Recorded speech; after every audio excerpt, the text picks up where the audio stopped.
5,000 pisong ayuda ay pinamahagi naman sa 30,000 transport workers sa Maynila. Detalye ng balita mula kay Boy Gonzales sa RH29. Boy, good morning.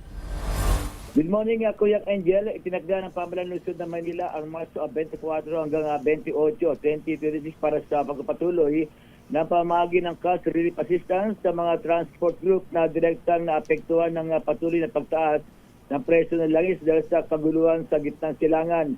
Isasagawa ang distribusyon ang pamamahagi sa kartilya ng Katipunan sa panguna ng Department of Transportation, katuwang ang Department of Social Welfare and Development o DSWD at iba pang ahensya ng lokal na pamahalaan, kabilang kabuangtong 30,233 na kwalipikadong benepisaryo, kabilang ang TNBS drivers, jeepney drivers, delivery riders at motorcycle taxi drivers ang makatatanggap ng tig 5,000 piso cash assistance.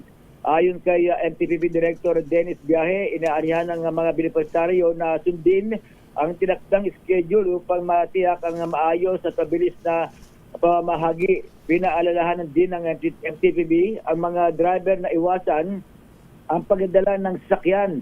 Kung hindi maiwasan, maaaring magpark sa loton o park and ride. Ayon sa pamahalaan, layo na habang na matiyak ang tulong ay agarang makararating sa mga apektadong driver sa panahon ng krisis. Ito si Boy Gonzales para sa DCRS, una sa Pilipinas, una sa Pilipino. Maraming salamat, Boy.